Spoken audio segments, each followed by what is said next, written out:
occurs when pollution emissions from factories, cars, or heating boilers come into contact with the humidity in the atmosphere. These emissions contain nitrogen oxide, sulfur dioxide, and sulfur dioxide, which when mixed with water are transformed into sulfuric acid, nitric acid, and sulfuric acid. This process also happens naturally through volcanic eruptions. Acid rain itself is not harmful to humans, that is, skin contact with contaminated water or snow does not pose a health risk. However, the gases that cause this rain, nitrogen dioxide, sulfur dioxide, and sulfur dioxide, are harmful. This gas, which contains sulfuric and nitrogen particles that are carried by the wind and inhaled by people, can cause respiratory disease. Acid rain has many harmful consequences for the environment, but we thought of the effects of the greatest interiors, such as lakes, rivers, streams, swamps, or the aquatic environment. Acid rain breaks the acid leaves in aquifers, allowing the absorption of algae that is transferred, in turn, from the farmland to lakes and rivers. Acid rain also pollutes forests, especially those located at high altitude. This harmful precipitation steals essential nutrients from the soil while releasing aluminum, making it difficult for trees to absorb water. Acid also damages conifer release to the ditheriaceae.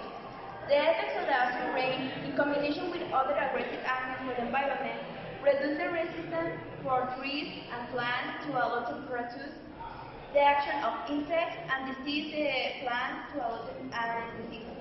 Nitrogen oxides also produce ground-level ozone, which causes respiratory disease, pneumonia, and bronchitis, can even cause permanent lung damage.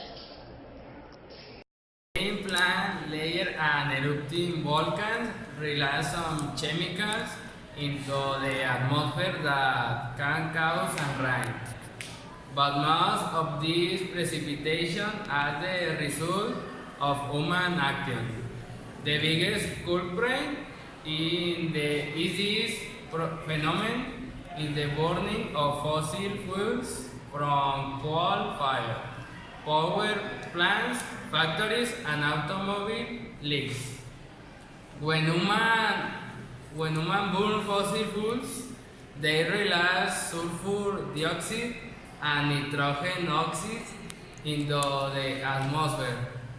These chemical gas react with water, oxygen, and other substances to form diluted solutions of nitric and sulfuric acid.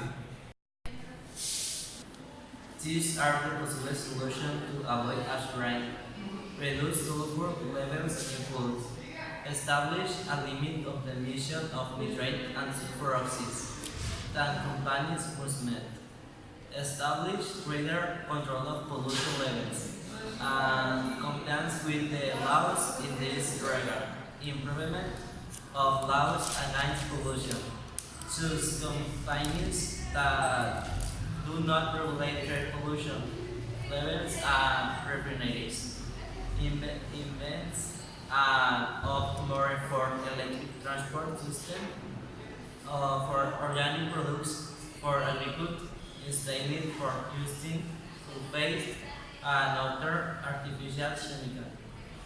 Use three laws: catalytic converter in vehicles with service to reduce harmful emissions. Use more natural gas, both industries and at the home. For clean and renewable energy. Have control of the waters of alkalis, then when necessary, to balance their heating.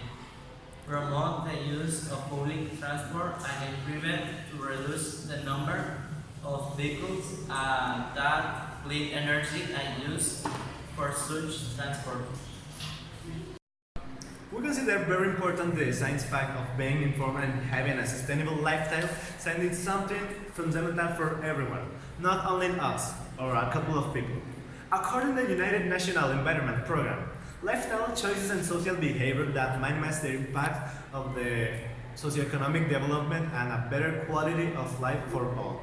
About acid rain, it is good to be aware of what strategies we can use to minimize the impact it causes in the world and also know phenomena and the same way to know what activities that the world. As we saw in the document, we mentioned some possible solutions to acid rain which if we take action of matter we can.